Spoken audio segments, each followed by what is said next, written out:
E aí, gente, como é que vocês estão?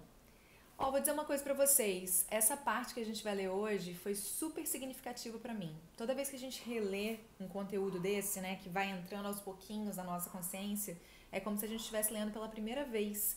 E hoje, assim, eu assimilei várias coisas diferentes. Ele vai falar hoje aqui mais especificamente sobre os centros, especialmente o centro motor.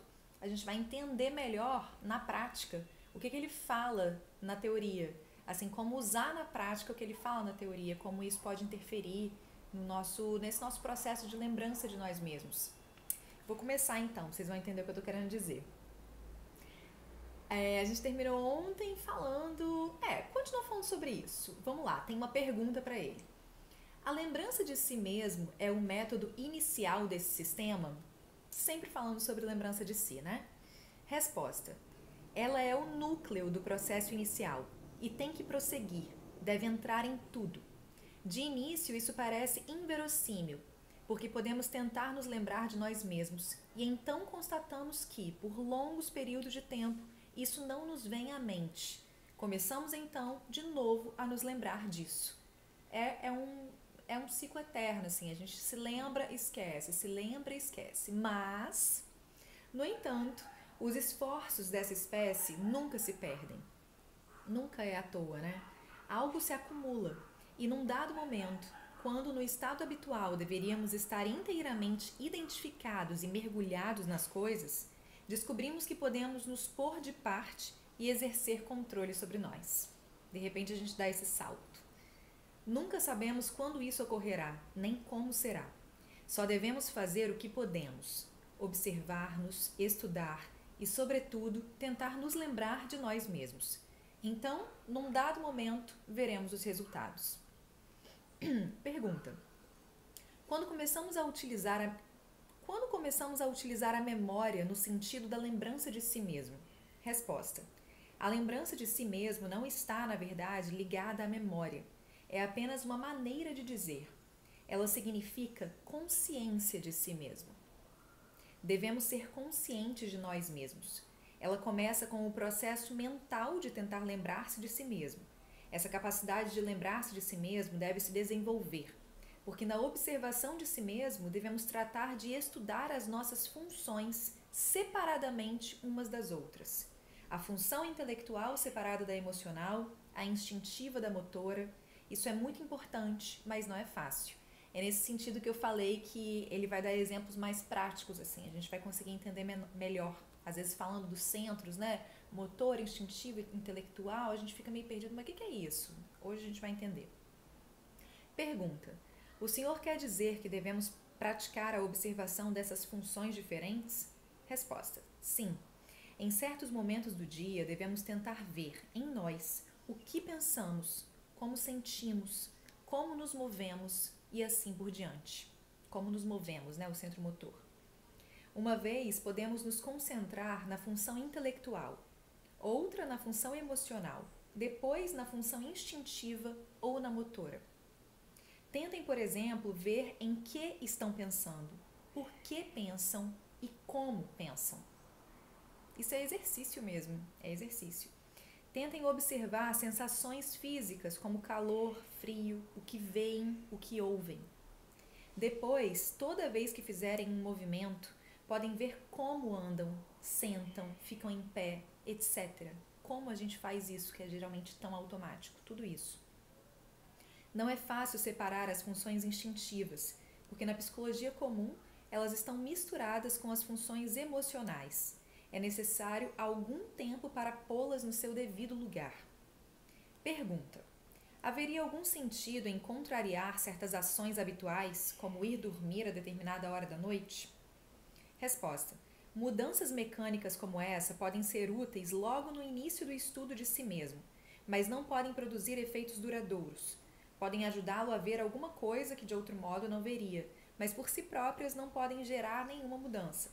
A mudança deve começar de dentro, da mudança da consciência, do momento em que começamos a nos dar conta de nós mesmos ou até antes, a partir do momento em que começamos a perceber a possibilidade de nos lembrarmos de nós mesmos e de que isso é realmente importante.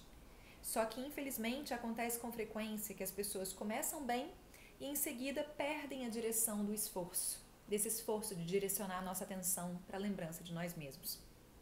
Pergunta: a observação da mecanicidade enfraquece a mecanicidade? Estava pensando no trabalho físico. Resposta: sem um trabalho sobre a consciência, todos os nossos aspectos que podem ser conscientes se tornam cada vez mais mecânicos. Só o trabalho inteiramente uniforme, sem nenhuma variação, é totalmente mecânico. Se for um pouco mais complexo, quanto mais mecânico, pior será. Em trabalho algum, a mecanicidade é útil. Temos que adaptar, mudar os métodos para produzir um bom trabalho, e para isso, temos que estar conscientes do que estamos fazendo. Ser eficiente no trabalho físico não significa mecanicidade.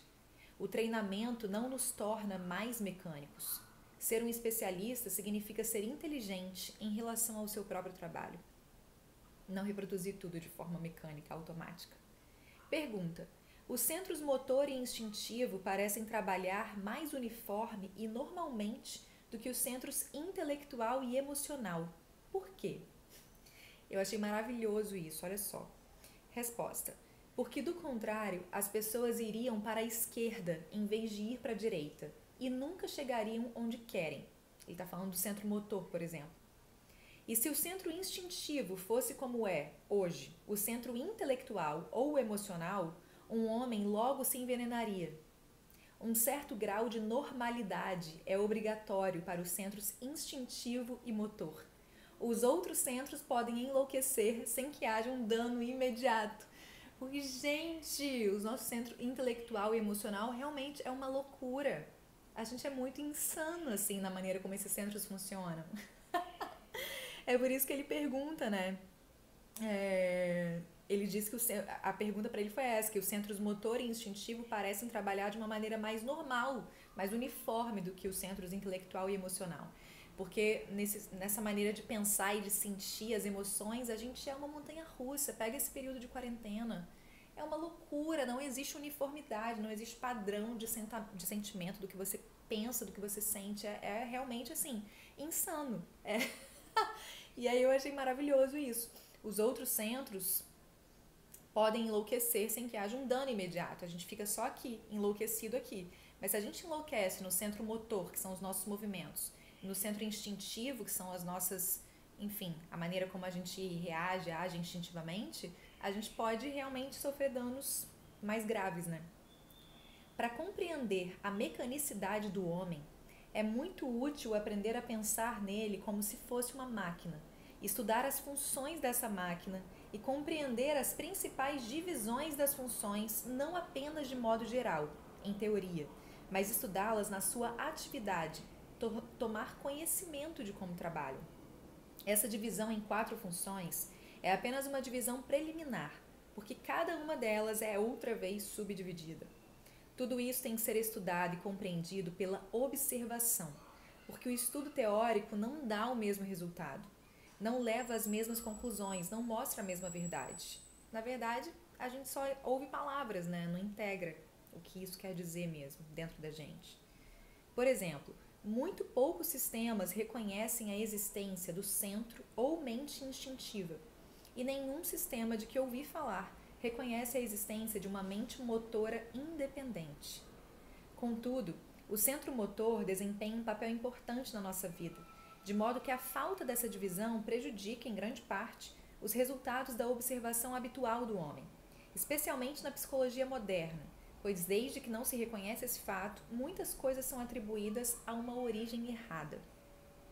O centro motor é algo muito importante para se estudar e observar, porque tem outras funções além do movimento no espaço, tais como, por exemplo, a imitação, que é uma função muito importante no homem número 1. A imitação, a gente vê uma coisa e querer repetir, e isso está ligado ao centro motor. E olha que legal que ele vai falar. Além disso, o centro motor também controla os sonhos, e não apenas os sonhos noturnos, mas os do estado de vigília, os devaneios. São controlados pelo centro motor.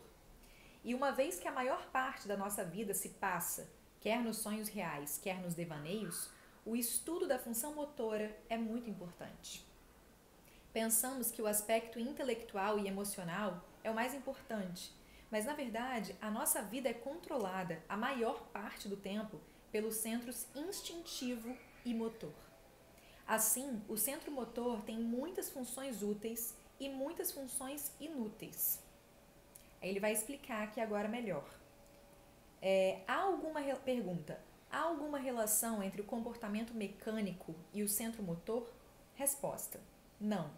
O centro motor representa apenas a mente cuja função legítima é controlar os movimentos. O centro motor é o que governa os nossos movimentos. Por exemplo, você pegar alguma coisa, você passar por uma multidão e você conseguir não esbarrar nas pessoas, tudo isso é controlado pelo centro motor. Dessa forma, motor e mecânico não são a mesma coisa. Todo centro pode ser mecânico. Cada função pode ser mecânica, pode ser mais mecânica ou menos mecânica, mais consciente ou menos consciente. Sem dúvida, há em nós alguns processos mecânicos dos quais não há nenhuma necessidade de ser consciente, como os processos fisiológicos, que são ajustados e controlados por sua própria mente. A gente não precisa ficar consciente de, peraí, deixa eu me concentrar aqui para o meu coração não parar de bater. Isso aí a gente não precisa fazer. Mas são as nossas ações como um todo, tanto em relação a nós como às outras pessoas, que podem se tornar prejudiciais se forem deixadas entregues a si mesmas, sem a nossa consciência.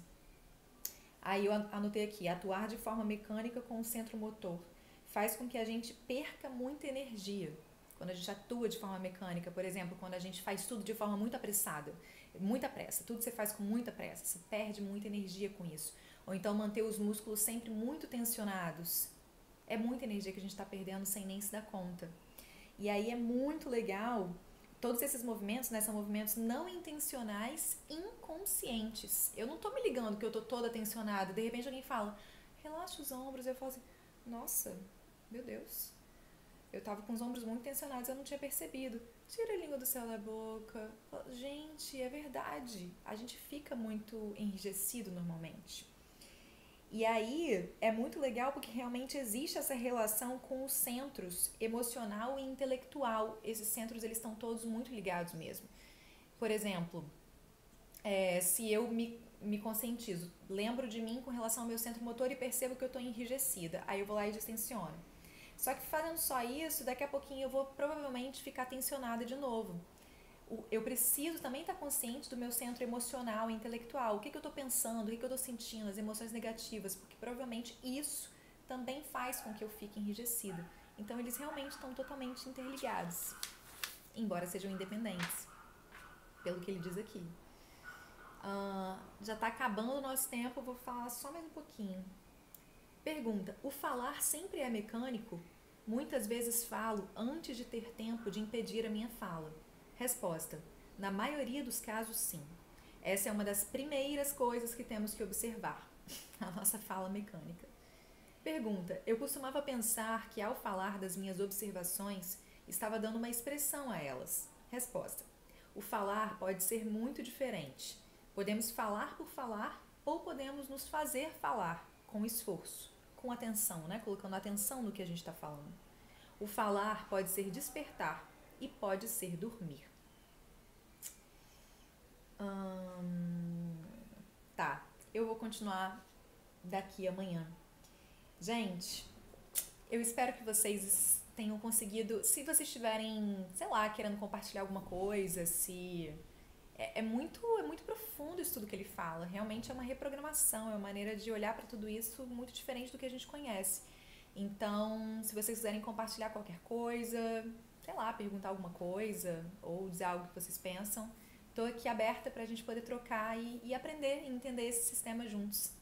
Obrigada pela sua companhia. Amanhã a gente continua porque fica cada vez melhor isso aqui. Um beijo.